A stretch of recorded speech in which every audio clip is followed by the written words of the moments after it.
One, I'd like to get your guys' take on something. Why can't we have a salary cap for head coaches? We can separate the successful ones, making even more bonus incentives so the end of the year successful coach still makes quite a bit more than a coach of a teams that struggle. And why can't have signed contracts with players done? For example, if you sign an NIL deal at Florida State and you're taking a penny from them and you're marketing and selling clothing line to fans, we're buying it and then helping market. You should have to commit for 2 years and then pay it back. You can't put a salary cap on coaches. No, that's not going to happen. No. The coaches they're in an association, but they're not in a union.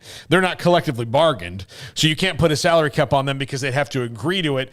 So I would doubt at any point that they would agree to that, especially as exponentially as the salaries have grown, especially at the higher level for not even head coaches, but assistant coaches on down the line. I don't think that's tenable. And then signing players to contracts and collectively bargaining deals with them is probably what's going to have to happen in the future if they want to have any kind of semblance of roster stability. Yeah, I mean, as far as the coach's salary goes, it's a free market. That's what everybody says when it comes to NIL, and that applies to pretty much everything. So, you're not going to have anybody, I think, coaching-wise, willing to take, I was making $8 million, but now we're going to cap it at 5 or cap it at whatever number. I don't think anybody would go for that, and it also wouldn't be, very American to do that.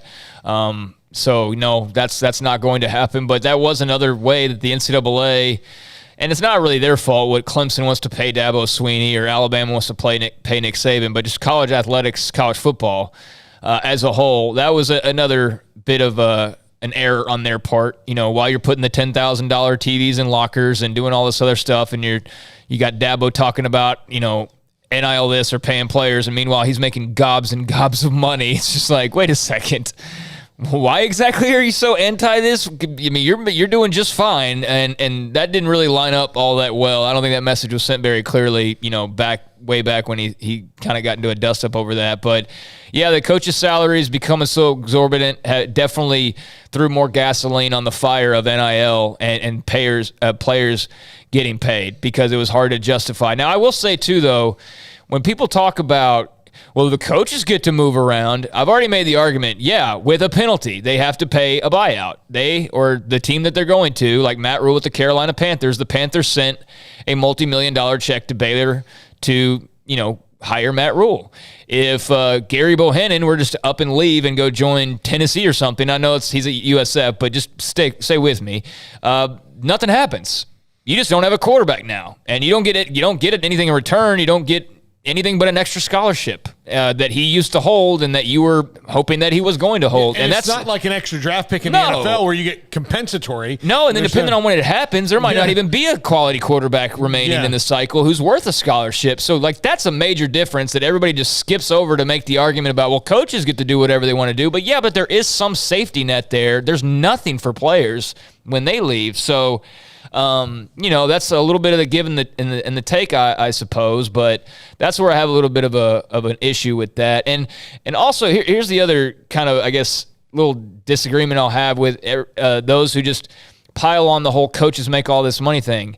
They're the head freaking coach. They're the head coach. They're not just the quarterback. And I know the quarterback's like the star of the show or the star linebacker or whatever, and those guys contribute to the wins, but they're also one of 80-something to 100 guys. The head coach has, I don't know, a few more responsibilities to deal with than any player has to, no matter how many classes they're taking or hours they're taking or workouts they have. The coach is still involved in a lot of that, and you've got the whole staff to deal with. You've got the whole department to deal with. We just act like the coaches just get this money and it should be on an even playing field as though they only contribute the same that the players contribute. And it's like, wait a damn minute. They're the head coach. They got a lot that goes with that. And you want your head coach to stay. Right. Because that's what it's more about than anything. And no matter what, in college football, the most you're going to see, outside of the weirdness of the last couple of years, the most you're going to have a kid is 5 years. You want a coach for 20.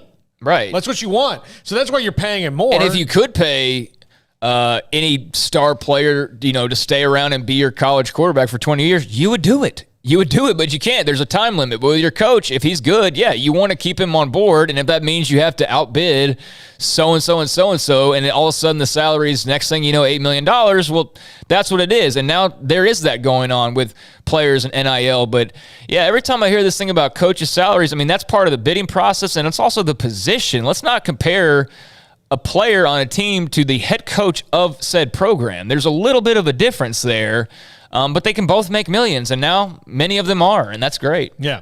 All right, we're going to take a break, and then we'll come back. Top 5 at 5:55.